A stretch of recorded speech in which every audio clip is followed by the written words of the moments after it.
കുടുംബ കാഴ്ചകളിലേക്ക് സ്വാഗതം.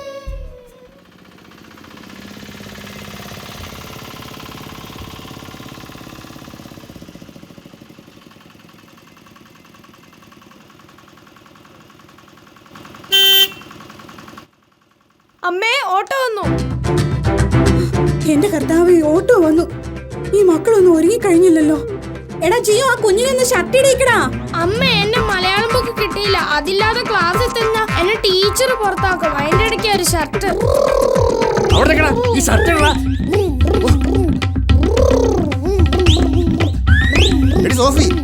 എനിക്ക് ഓഫീസിൽ പോകാൻ നേരമായി. നീ വേഗം കാപ്പി എടുക്ക്. ആടെ നിക്കടാ. എനിക്കൊരു 5-6 കൈയൊന്നും ഇല്ലിച്ചായ. ഇവര് സ്കൂളിൽ അയച്ചു കഴിഞ്ഞിട്ട് കാപ്പി കുടിക്കാം. സമയം പോയിട്ടോ. അങ്ങ് മാറി നിക്കടാ. ഞാൻ ആദ്യം. അമ്മയെ വെള്ളം വേണ്ടാട്ടോ. നിക്ക്, ജിലുമോളുടെ വാട്ടർ ബോട്ടിൽ കൂടി ഒന്ന് എടുക്കട്ടെ.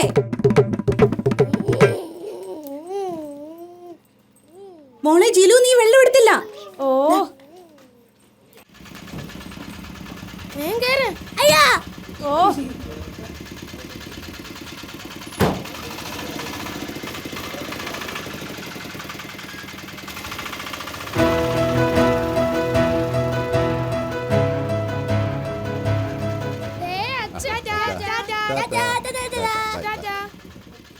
ബൈ.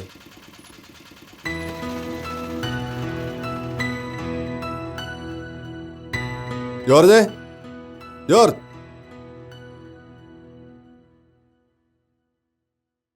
ജോർജ്.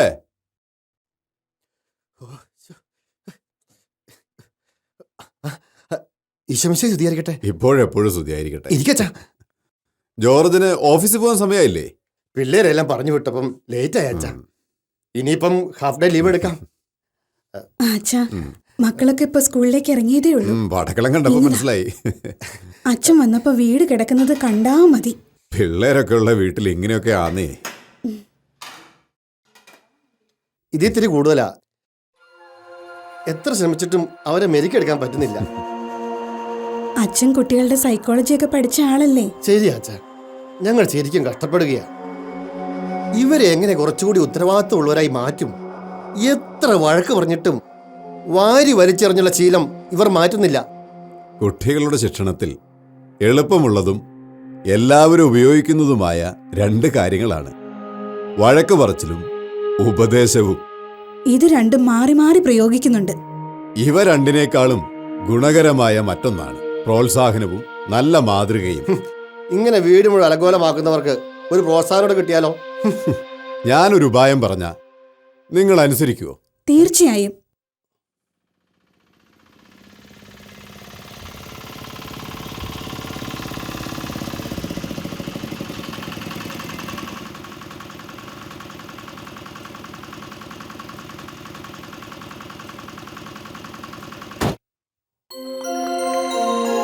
അമ്മേ, ട്യൂഷന് പോകാനുള്ള ചായ എടുക്ക്.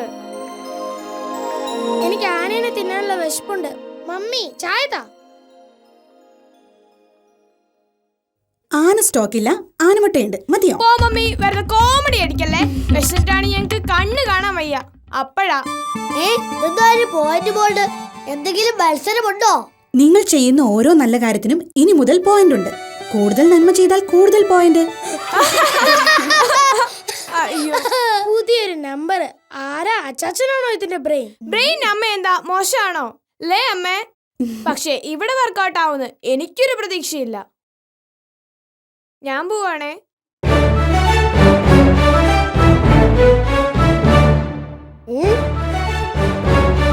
Yes, you can.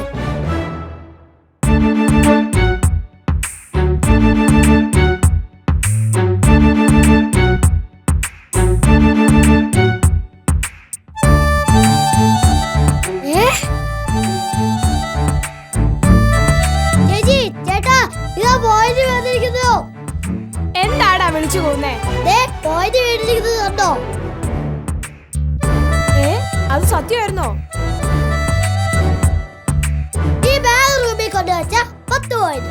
നിങ്ങൾ രണ്ടുപേരും ഞാൻ കൊണ്ടേ വെച്ചാ എനിക്ക് 30 പോയിന്റ്. അങ്ങനെ നീ മേടിക്കണ്ട, എനിക്കും വേണം പോയി. അയ്യോ എന്റെ ബാഗ്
ജിയോ ചേട്ടനാ. Because of hard work. ഇന്ന് വൈകുന്നേരം 6 മണി വരെ സമയമുണ്ട്. എന്ന് വെച്ചാ 1.5 മണിക്കൂർ. അതെന്താ അങ്ങനെയൊരു സമയം? ഇന്ന് യൂണിറ്റ് പ്രാർത്ഥന കഴിഞ്ഞ് വികാരിയച്ഛൻ ഈ വഴി വരുന്നുണ്ട്. അച്ഛന്റെ കയ്യിൽ നിന്നാ സമ്മാനം കിട്ടുക. യെസ്, 1.5 മണിക്കൂർ. I can, I will, I win. തോൽക്കുന്നതുവരെ ഈ ആത്മവിശ്വാസം നല്ലതാ. നിന്നെ ഞാൻ വേണ്ട, ക്ഷമിച്ചാലാണ് ലാഭം. എല്ലാവരുടെയും ശ്രദ്ധയ്ക്ക്, ഞാൻ നിങ്ങളുടെ തുണി എടുത്തിട്ടുണ്ട്. ഞാൻ അലക്കാൻ പോവാ. അയ്യോ, ഞാനിത് മറന്നു. ആ, ഒരു കാര്യം ചെയ്യാം, നിലം തുടയ്ക്കാം. അയ്യോ, എനിക്കൊരു പടിയില്ലല്ലോ. അമ്മേ അമ്മേ, എനിക്കൊരു പടിതാ. ഞാൻ മോന് പണിയൊന്നും തരികയില്ല. അത് മോൻ സ്വയം കണ്ടെത്തണം. എന്നാലേ മോന് പോയിന്റ് കിട്ടുള്ളൂ.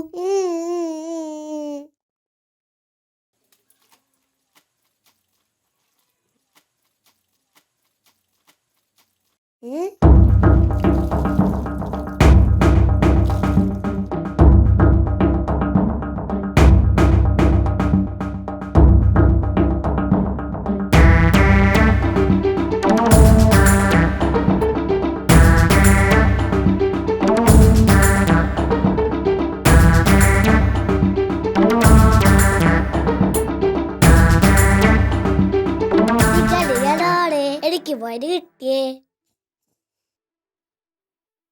ഈശോ മിശിഹായ്ക്ക് സ്തുതിയായിരിക്കട്ടെ മക്കളെ.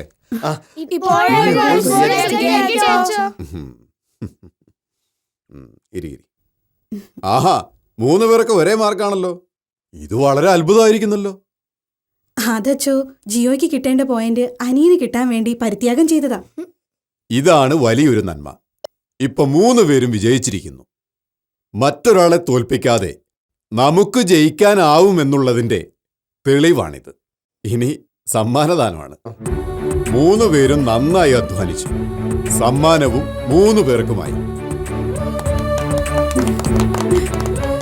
ഈ സുദിനത്തിന്റെ ഓർമ്മയ്ക്കായി നമുക്കൊരു സെൽഫി എടുക്കാം.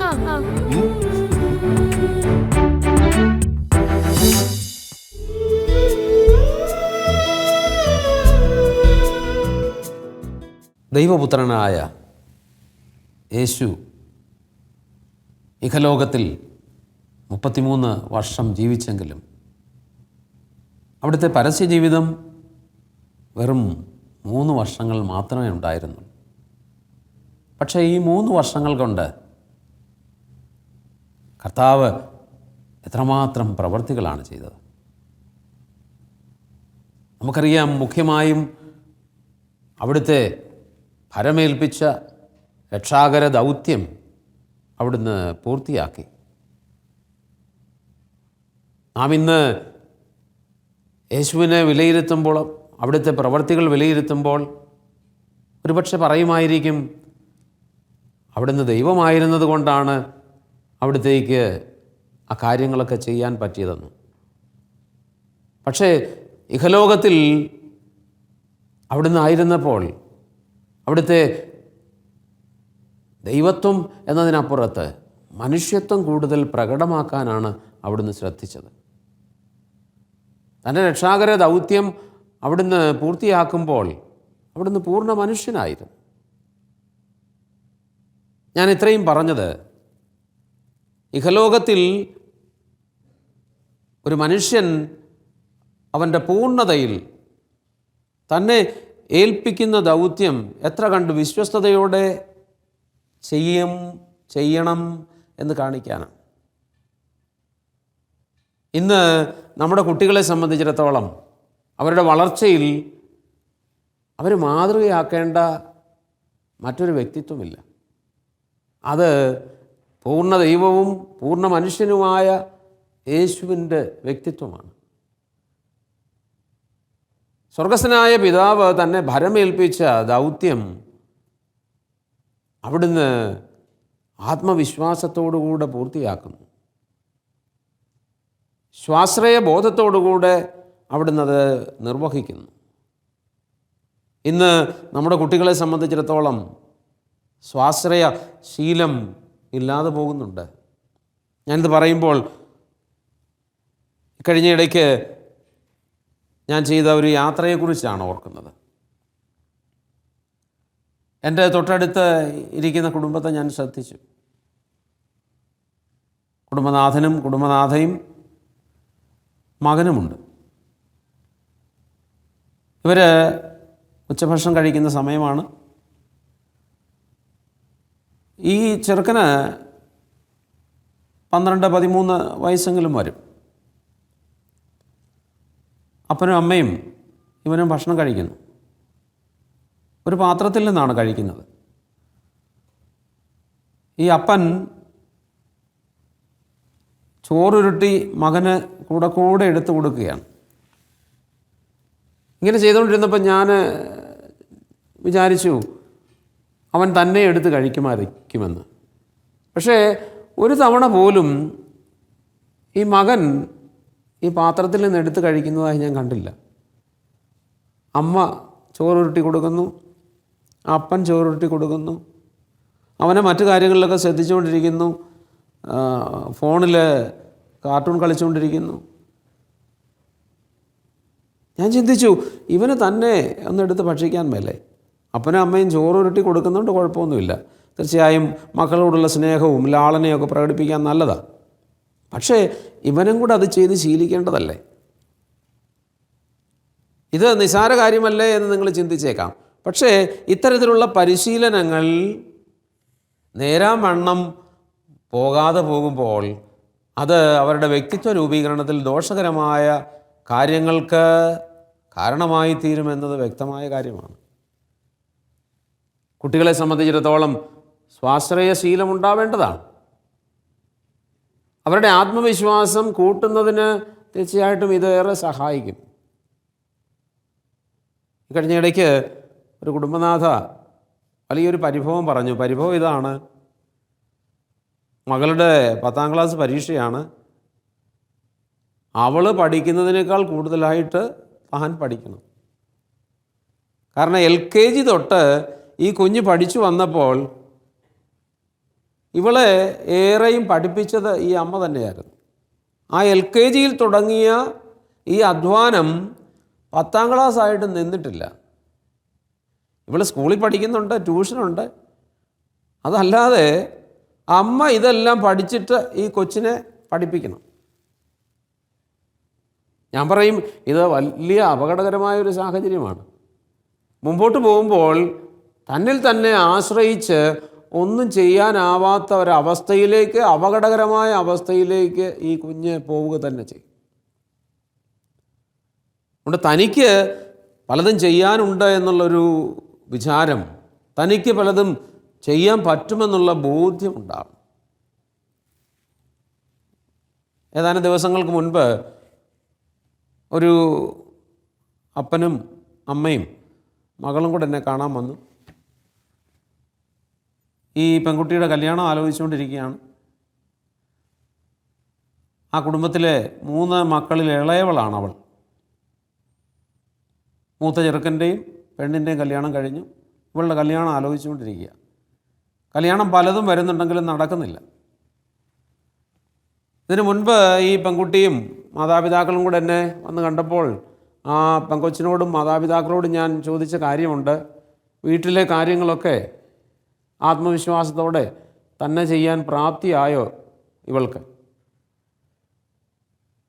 ഈ മാതാപിതാക്കളും ആ പെൺകുട്ടിയും പറഞ്ഞു, എല്ലാ കാര്യങ്ങളൊന്നും ചെയ്യാൻ പറ്റുന്നില്ല. ഞാൻ ചോദിച്ചു, തന്നെ പാചകം ചെയ്യുമോ?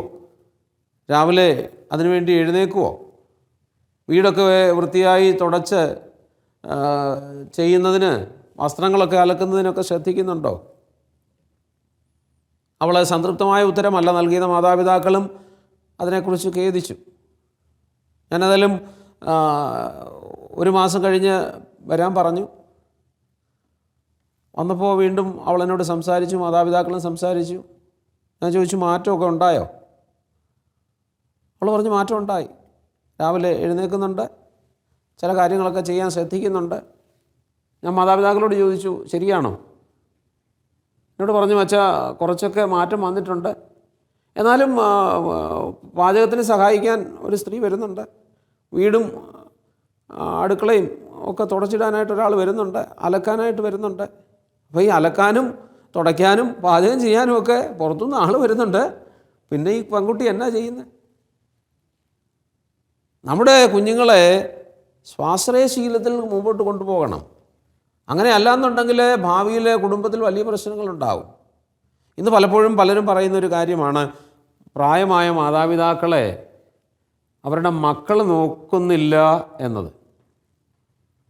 പ്രായമായ മാതാപിതാക്കളെ അവർ നോക്കാതെ പിന്നെ എന്നാ ചെയ്യുന്നത്? ഹോം നേഴ്സുമാരെ വയ്ക്കുക. അപ്പനും അമ്മയും പ്രായമാകുന്ന സമയത്ത് ആഗ്രഹിക്കുന്ന എന്താ? മക്കളല്ലേ, കൊച്ചുമക്കളെ തങ്ങളെ ശുശ്രൂഷിക്കണമെന്ന്. ഒരു ഹോം നേഴ്സ് ഭക്ഷണം എടുത്തു കൊടുക്കുമ്പോൾ അവർ ആസ്വദിച്ച് കഴിക്കുന്നതിനേക്കാൾ എത്രയോ മടങ്ങ് സന്തോഷത്തോടെ മക്കളും കൊച്ചുമക്കളും എടുത്തു കൊടുക്കുമ്പോൾ ഭക്ഷിക്കും. പക്ഷേ ഇങ്ങനെയൊക്കെ ചെയ്യണമെന്നുണ്ടെങ്കിൽ മക്കൾക്ക് ജന്മം നൽകി വളർത്തുന്ന ആദ്യ കാലങ്ങളിൽ തന്നെ ചെയ്യാൻ പറ്റുന്നതൊക്കെ തന്നെ ചെയ്യിച്ച് ശീലിപ്പിക്കുക തന്നെ ചെയ്യണം. എന്നെ ശ്രദ്ധിക്കുന്ന മാതാപിതാക്കൾക്കറിയാം, പണ്ട് കാലങ്ങളിൽ കുടുംബങ്ങളിൽ മക്കളേറെ ഉണ്ടായിരുന്ന കാലത്ത് പോലും ഓരോരോ ഉത്തരവാദിത്തങ്ങൾ അവരെ ഏൽപ്പിക്കുമായിരുന്നു. അങ്ങനെ വീട്ടിലെ ചെറിയ കാര്യങ്ങൾ മുതൽ വലിയ കാര്യങ്ങൾ വരെ അവരെ ഏൽപ്പിക്കുമ്പോൾ അവർക്ക് ആത്മവിശ്വാസം വർദ്ധിച്ചിരുന്നു എന്നതുപോലെ തന്നെ ആ വീടിനോടും കുടുംബാംഗങ്ങളോടുമുള്ള ബന്ധം അവർക്ക് ഉണ്ടായി എന്നതാണ് സത്യം. ഇന്ന് പലപ്പോഴും നമ്മൾ എടുത്തു പറയുന്നൊരു കാര്യമുണ്ട്, ജനിച്ചു വളർന്ന വീടിനോട്, കുടുംബത്തോട്, കുടുംബാംഗങ്ങളോട് മക്കൾക്ക് ബന്ധമില്ലാതെ പോകുന്നു. ആത്മവിശ്വാസത്തോടുകൂടെ തങ്ങളെ ഭരമേൽപ്പിക്കുന്ന കാര്യങ്ങൾ ചെയ്ത് ശീലിക്കുന്ന മക്കൾക്ക് അവരറിയാതെ തന്നെ ആ വീടിനോടും കുടുംബത്തോടും മാതാപിതാക്കളോടും ആത്മാർത്ഥതയും ബന്ധവും ഉണ്ടാവുകയാണ്. ഈ ആത്മാർത്ഥതയും ബന്ധവും ആരോഗ്യകരമായ കുടുംബ ജീവിതത്തിന് വളരെ പ്രധാനപ്പെട്ട കാര്യമാണ്. അതുകൊണ്ട് സ്വാശ്രയ ബോധം ഉണ്ടാവണം ഇന്ന് മക്കൾക്ക്. സ്വാശ്രയ ബോധത്തിൽ വളരുന്ന മക്കൾ കുടുംബത്തിന് മാത്രമല്ല സമൂഹത്തിനും അഭിമാനകരമായ സംഭാവനകൾ നൽകുന്ന വ്യക്തികളായിത്തീരും. നമുക്കറിയാമല്ലോ, ഇത്തരത്തിൽ സ്വാശ്രയ ബോധത്തോടുകൂടെ തങ്ങളെ ഭരമേൽപ്പിച്ച ഉത്തരവാദിത്വങ്ങൾ ചെയ്ത് ശീലിച്ച മക്കളാണ് പിന്നീട് രാഷ്ട്രത്തിന് വലിയ സംഭാവനകൾ ചെയ്തിട്ടുള്ളത്. ഇന്ന് ബുദ്ധിയുടെ തലത്തിൽ, കഴിവിൻ്റെ തലത്തിൽ ഏറെ മുമ്പിലാണെന്ന് നമ്മുടെ കുഞ്ഞുങ്ങളെക്കുറിച്ച് നാം പറയുമ്പോഴും അവരിൽ പലർക്കും സമൂഹത്തിന് വേണ്ടി, രാഷ്ട്രത്തിന് വേണ്ടി വലിയ സംഭാവനകളൊന്നും ചെയ്യാൻ സാധിക്കുന്നില്ല. അവരെ സംബന്ധിച്ചിടത്തോളം ഒതുങ്ങിക്കൂടുന്ന അവസ്ഥയാണ്.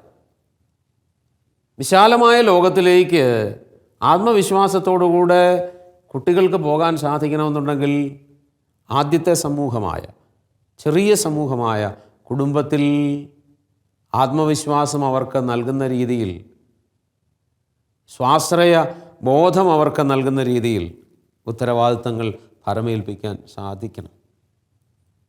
അങ്ങനെ പറ്റണമെന്നുണ്ടെങ്കിൽ മക്കളിൽ മാതാപിതാക്കൾക്ക് വിശ്വാസം ഉണ്ടാവണം. മക്കളെ വിശ്വസിക്കാൻ പറ്റുന്നില്ലെങ്കിൽ, അവരിത് ഏൽപ്പിച്ചാൽ ഭംഗിയായി ചെയ്യുമെന്നുള്ള വിചാരം ഇല്ല എന്നുണ്ടെങ്കിൽ അവരെ ഒരിക്കലും ഒരു കാര്യം ഏൽപ്പിക്കാനായിട്ട് സാധിക്കില്ല. അതുകൊണ്ട് അത്തരത്തിൽ സ്വാശ്രയ ശീലം, സ്വാശ്രയ ബോധം കുഞ്ഞുങ്ങളിൽ വളർത്താൻ വേണ്ടി കുടുംബത്തോട് ബന്ധപ്പെട്ട ഉത്തരവാദിത്വങ്ങളെ അവർക്ക് ഭരമേൽപ്പിക്കാം. പ്രത്യേകിച്ച് വ്യക്തിപരമായി അവർ ചെയ്യേണ്ടുന്ന കാര്യങ്ങളിൽ നമുക്ക് അവരെ പിന്തുണയ്ക്കാം എന്നതിനപ്പുറത്ത് അവരെ പൂർണ്ണമായും അതിൽ നിന്ന് മാറ്റി നിർത്താതിരിക്കാം. അങ്ങനെയാകുമ്പോൾ നമ്മുടെ കുഞ്ഞുങ്ങളെക്കുറിച്ച് നമുക്ക് ഇന്നും എന്നും അഭിമാനിക്കാൻ സാധിക്കും. നമ്മുടെ കുട്ടികളെക്കുറിച്ച്, അവരുടെ വളർച്ചയെക്കുറിച്ച് മറ്റെല്ലാവരും നന്നായി പറയുകയും ചെയ്യും. അങ്ങനെയാകുമ്പോൾ ഒരിക്കലും നമ്മുടെ കുട്ടികളെക്കുറിച്ച് നമുക്ക് ഖേദിക്കേണ്ടി വരികയില്ല. നല്ല കുടുംബങ്ങൾക്ക് രൂപം കൊടുക്കാൻ ദൈവം നമ്മളെ നിയോഗിച്ചെങ്കിൽ നമ്മുടെ മക്കളെ നന്നായി വളർത്തുന്നതിനും നമുക്ക് ശ്രദ്ധിക്കാം. കുടുംബം എന്നും നിലനിൽക്കേണ്ടതാണ്.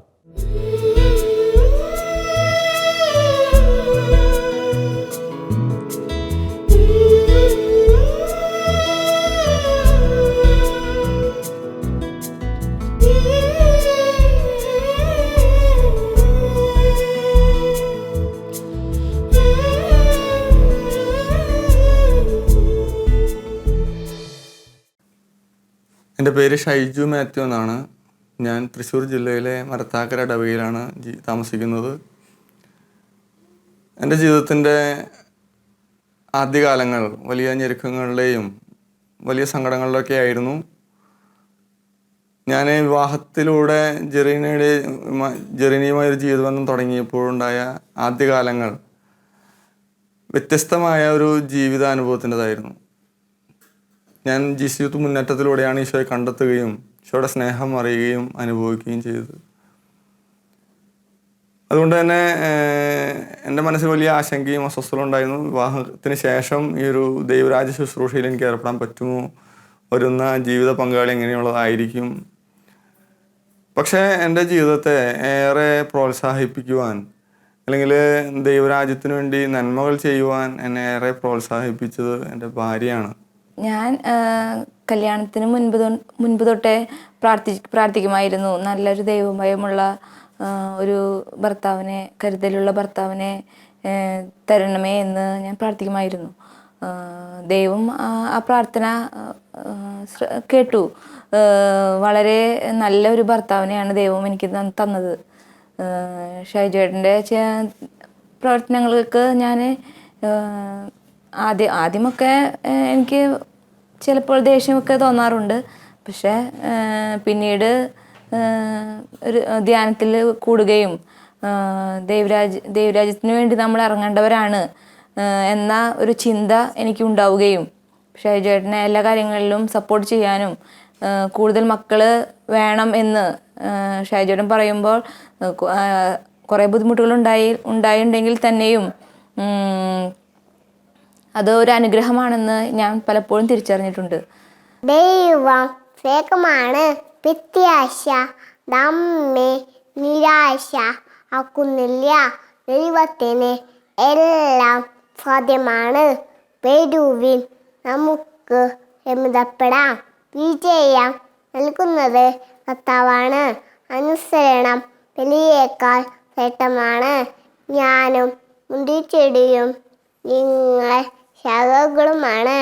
മാതാവിൻ്റെ ഉപദേശം നിശ്ചയിച്ചത് ദൈവഭക്തിയാണ്. ജ്ഞാനത്തിൻ്റെ ഉറവിടം. നിങ്ങൾ ലോകത്തിൻ്റെ പ്രകാശമാണ്. കുഞ്ഞുങ്ങളെ പോലെ ഉള്ളവർക്കാണ് സ്വർഗരാജ്യം. ഞാനും പിതാവും ഒന്നാണ്. ദൈവത്തിന് എല്ലാം സാധ്യമാണ്. അപ്പനും അമ്മയും എന്നെ ഉപേക്ഷിച്ചാലും കർത്താവ് എന്നെ കൈക്കൊള്ളും. ഞങ്ങൾ ഈ ഒരു ദൈവ സ്നേഹം അറിഞ്ഞ കാലം തൊട്ട് ദൈവത്തിൽ ആശ്രയിക്കാനും ദൈവത്തിൻ്റെ കരുതലിലും വളരാനായിട്ട് പരിശ്രമിച്ചു. ഞാനെന്ന് ഓർക്കുകയാണ്, ഞങ്ങൾ വലിയ നേരത്തെ പറഞ്ഞ പോലെ വലിയ സാമ്പത്തിക സ്ഥിതി ഉണ്ടായിരുന്ന ആൾക്കാരൊന്നും ആയിരുന്നില്ലേ. പക്ഷേ ഞങ്ങൾ ഒരുമിച്ചിരുന്ന് പ്രാർത്ഥിക്കുന്നു. ദൈവത്തിൻ്റെ വലിയ സ്നേഹം നിറയാനൊക്കെ ആയിട്ട് ആഗ്രഹിച്ച് പ്രാർത്ഥിച്ചിരുന്ന കാലങ്ങളിലൊക്കെ ഞാനെന്ന് ഓർക്കുകയാണ്, ഞങ്ങൾ കൈകൾ വിരിച്ച് ഈശോയുടെ മുന്നിലിരുന്ന് പ്രാർത്ഥിക്കുന്ന സമയങ്ങളിലൊക്കെ ദൈവത്തിൻ്റെ ഇടപെടലുണ്ടാകാനൊക്കെ ആഗ്രഹിച്ചിരുന്നു. അങ്ങനെ ഒരിക്കലേ എൻ്റെ ഒരു ആഗ്രഹമായിരുന്നു ഒരു വീട് പണിയുക എന്നുള്ളത്. അത് പള്ളിയുടെ അടുത്തൊരു വീടുണ്ടാകണം എന്നൊരു ആഗ്രഹം ഉണ്ടായിരുന്നു. അങ്ങനെ ദൈവകൃപയാൽ അതിനൊരു സ്ഥലം വാങ്ങാൻ സാധിച്ചു. ഞാനെന്ന് ഓർക്കാണ്, അതിൽ ദൈവം അല്ലെങ്കിൽ ദൈവത്തിൻ്റെ ഇടപെടൽ അതിലുണ്ടായൊരു സംഭവം. വീട് പണിയുടെ അവസാന ഘട്ടത്തിയപ്പോഴേക്കും പൈസയ്ക്ക് വലിയ ബുദ്ധിമുട്ട്, വലിയ സാമ്പത്തിക ഞെരുക്കം. അപ്പോൾ ഞാൻ ഭാര്യയോടൊന്നും പറയും, വളരെ ഞെരുക്കത്തിലാണ് പോകുന്നത്. അവർ സാലിഷേട്ടാ കാത്തിരിക്കുക, ദൈവം അനുഗ്രഹിക്കും. ജെറീന് നൽകുന്ന അല്ലെങ്കിൽ വലിയ പ്രോത്സാഹനം ഒരു വലിയ ആഗ്രഹത്തോടെ ദൈവത്തിൻ്റെ അനുഗ്രഹത്തിനായിട്ട് കാത്തിരുന്നൊരു കാലഘട്ടം. ഞാൻ ഒരു ദിവസം നോക്കിയപ്പോൾ പിറ്റേ ദിവസം പൈസ കൊടുക്കാൻ, പണിക്കാർക്ക് കൊടുക്കാനായിട്ട് തന്നെ പൈസയില്ല. ജെറീന് പറഞ്ഞു, നമുക്ക് പ്രാർത്ഥിക്കാം, കർത്താവ് ഇതിൽ ഇടപെടും. ഞങ്ങൾ രണ്ടുപേരും ഇന്ന് പ്രാർത്ഥിക്കാൻ തുടങ്ങി. പിറ്റേ ദിവസത്തെ ദിവ്യബലിയിലും ഞങ്ങൾ നന്നായി പ്രാർത്ഥിച്ചു, വചനമേറ്റ് പറയാൻ തുടങ്ങി. അങ്ങനെ ഒരു പ്രാർത്ഥന ആദ്യ സമയങ്ങളൊക്കെ വളരെ ശക്തമായിരുന്നു. ഭാര്യയോട് ഞാൻ പറഞ്ഞു, വേറെ ഞാൻ ആരോടും പറഞ്ഞിട്ടുണ്ടായിരുന്നില്ല ഈ ഒരു അവസ്ഥ, സാമ്പത്തികമായിട്ട് ഇന്നത്ര ഒരു 2 ലക്ഷം രൂപ ആവശ്യമുണ്ട് എന്നുള്ളതൊന്നും. അങ്ങനെ ഞാനും ജെറീനയും വളരെ ശക്തമായിട്ടിരുന്ന പ്രാർത്ഥന. ആദ്യ സമയങ്ങളിലൊക്കെ വചനമേറ്റ് പറയാൻ തുടങ്ങി, പ്രത്യാശ നമ്മെ നിരാശരാക്കുന്നില്ല എന്നുള്ള വചനങ്ങളൊക്കെ പറഞ്ഞു തുടങ്ങി, പ്രാർത്ഥിച്ചു. പക്ഷെ നേരം വെളുത്തു രാവിലെ 10 മണി 11 മണി 12 മണിയൊക്കെ ആയപ്പോഴും പൈസയുടെ കാര്യം മാത്രം നടന്നില്ല. അപ്പോൾ ഞാൻ ജെറീനോട് പറഞ്ഞു, എന്തായിരിക്കും ഇന്നത്തെ കാര്യങ്ങൾ എങ്ങനെ നടക്കും? ജെറീൻ പറഞ്ഞു, സാറില്ല ചേട്ടൻ കാത്തിരിക്കും, ദൈവം അനുഗ്രഹിക്കും. വളരെ ശാന്തതയോടെ എന്നെ ഒന്ന് പ്രോത്സാഹിപ്പിച്ചു. അങ്ങനെ ഒരു ഉച്ച കഴിഞ്ഞ് 3 മണിക്ക് ആയപ്പോഴും പൈസ കൊടുക്കാനുള്ള ആൾക്കാർക്ക് കൊടുക്കണമെന്നുള്ള ചിന്ത വന്നപ്പോഴേക്കും പൈസ കയ്യിൽ കിട്ടിയിട്ടില്ല. എനിക്ക് ഭയങ്കര ടെൻഷൻ. അങ്ങനെ ഞാൻ വിചാരിച്ചു, ഇനി സംഭവം ഒന്നും നടക്കാൻ വഴിയില്ല. ഞാൻ വലിയ സങ്കടത്തോടെ ഞാൻ പൈസയ്ക്ക് മറ്റു വഴികൾ നോക്കി. ഞാനൊരു സ്വർണ്ണപ്പണിക്കാരനാണ്. അപ്പോൾ ഞാൻ സ്വർണം കുറച്ച് വിറ്റ് കാശ് മേടിക്കാമെന്നുള്ള ചിന്തയിലായിരുന്നു. വിറ്റ് തിരിച്ച് വരുന്ന സമയത്ത് ഭാര്യ വിളിച്ചു, എവിടെയാണെന്ന് ചോദിച്ചു. ഞാൻ തൃശ്ശൂരിൽ നിന്ന് വരികയാണ്. അപ്പോൾ പറഞ്ഞു, ഭാര്യയുടെ അനിയൻ ജസ്റ്റിൻ വന്നിട്ടുണ്ട് എന്ന് പറഞ്ഞു. ഓക്കെ, ഞാനിപ്പോൾ ഒരു 10 മിനിറ്റിനുള്ളിൽ എത്തും. ഞാൻ വീട്ടിലെത്തിയപ്പോൾ അനിയനുണ്ട്. അവൻ ചോദിച്ചു, എന്താ ഈ വീട് പണിയൊക്കെ വിശേഷങ്ങളൊക്കെ ചോദിച്ചറിഞ്ഞു. തുടർന്ന് അവൻ പറഞ്ഞു, അവൻ എൻ്റെ കയ്യിലൊരു പുതിയ തന്നിട്ട് പറഞ്ഞു, ചേട്ടാ 2 ലക്ഷം രൂപയുണ്ട്, വീട് പണി കണക്കല്ലേ, എന്തായാലും പൈസയ്ക്ക് ആവശ്യമുള്ളതല്ലേ, കയ്യിൽ വെച്ചോളാൻ പറഞ്ഞു. ഞാനത് എൻ്റെ കയ്യിൽ കിട്ടിയപ്പോൾ എൻ്റെ കണ്ണുകൾ നിറഞ്ഞു. ഞാൻ ഭാര്യയുടെ മുഖത്തേക്ക് നോക്കി. ദൈവം നമ്മുടെ പ്രാർത്ഥനകൾ കേൾക്കുന്നതിനാണ്. ഞങ്ങൾ എന്നും വചനേറ്റൊക്കെ പറഞ്ഞ് പ്രാർത്ഥിക്കുമ്പോഴും ദൈവത്തിൻ്റെ ഇടപെടലും ഈ ഒരു കർത്താവ് കൃത്യസമയത്ത് കാര്യം നടത്തുന്നതിനാണെന്നുള്ളൊരു തിരിച്ചറിവും ഞങ്ങൾക്ക് കിട്ടുന്നൊരു അനുഭവമായിരുന്നു.